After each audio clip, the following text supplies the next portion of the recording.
تعال نشوف وسام ابو علي لما شاف مشجع اهلاوي في المدرجات عمل ايه. وكأنه يقول لا تلومني فما علي ملام. الوضع الآن ذا والصورة معبرة تماما. لا تسأل عن حالتي فملامح حزني خير بيان. بص، تتفق او تختلف، مفيش حد جه في النادي الاهلي في الفتره الاخيره بامكانيات وسام ابو علي. خلينا صراحه مع بعض، ولا تقول لي بقى محمد شريف ولا واحد في رغيف ولا اي حد قدر يعوض غياب وسام ابو علي. الراجل يا جدعان كان بيجيب اهداف ميته، يعني كور ميته، وبيجيب لك اهداف بجميع الاشكال.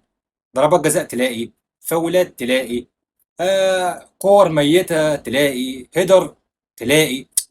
بص، من الصعب انك تعوضه، من الصعب انك تعوضه. خلينا متفقين، خلينا نتفق مع بعض ان احنا خسرنا وسام، او احنا خسرنا وسام.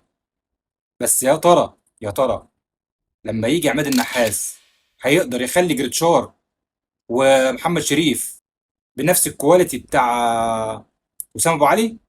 اشك. هو بص يا جدعان، هو برضو المدرب مش هينزل يجيب لك اجوان، مش هينزل يمسك رجلك ويحطها تجيب جون.